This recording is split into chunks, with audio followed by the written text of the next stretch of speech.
Viewers good morning అండి. ఎలా ఉన్నారండి అందరూ? ఈరోజు మీకు ఈజీగా డ్రమ్ స్టిక్స్ అంటే ములక్కాడల పప్పుచారు చూపిస్తున్నాను. కందిపప్పు తీసుకుందామండి, ఒక 2 కప్స్.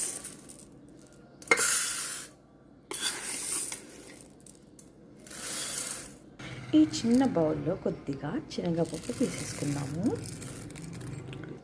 సరిపడా చింతపండు తీసుకొని కడిగి నానబెట్టేసుకుందామండి.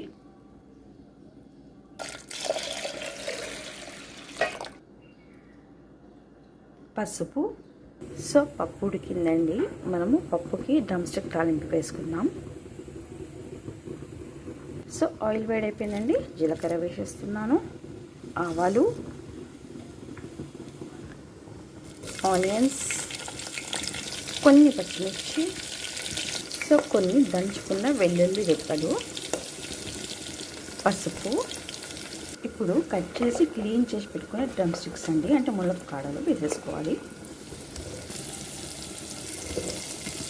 సో కారం కూడా ఇప్పుడే వేసుకోవాలండి. ఇప్పుడు వేస్తేనే ఆ డ్రమ్ స్టిక్ చాలా టేస్టీగా ఉంటుంది. కొద్దిగా సాల్ట్, ఎండుమిర్చి, కరివేపాకు, క్లీన్ చేసి పెట్టుకున్న కరివేపాకు వేసేసుకోవాలండి.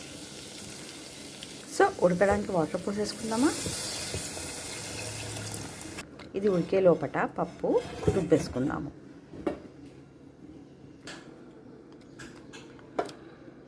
పప్పు రుబ్బేసానండి. ఈ చింతపండు కూడా పోసేసుకుందాము. చింతపండు పిసికిన వాటర్ పోసేసుకుందామండి. సరిపడా సాల్ట్ వేసేసుకోవాలి. అయితే కొన్ని పచ్చిమిర్చి, ఆనియన్స్ కూడా ఇందులో వేసుకోవాలండి, అప్పుడే టేస్ట్ చాలా బాగుంటుంది. సో ములక్కాడకు 50% ఉడికిపోయాయండి. ఇప్పుడు మనము ఈ కలిపి పెట్టేసుకునేది పోసేసుకుందామండి. సో వివర్స్, ఇది బాగా మరగాలండి. ఇప్పుడు చాలా బాగుంటుంది. మీరు ఇదే ప్రాసెస్లో ట్రై చేయండి. సో పప్పు చాలా మరుగుతుంది వివర్స్. ఇప్పుడు మనము లాస్ట్ స్టేజ్లో కొంచెం కడిగిన కొత్తిమీర వేసేసుకుందామండి గార్నిషింగ్కి. So yummy tasty drumstick చారు చాలా బాగుంటుందండి. రెడీ అయిపోయిందండి. సో వివర్స్, మీరు ట్రై చేయండి and share and subscribe my channel.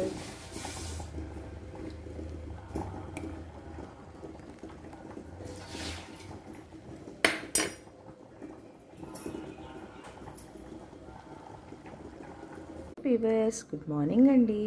ఎలా ఉన్నారండి అందరూ? ఈరోజు మీకు ఈజీగా డ్రమ్ స్టిక్స్ అంటే ములక్కాడల పప్పుచారు చూపిస్తున్నాను. కందిపప్పు తీసుకుందామండి, ఒక 2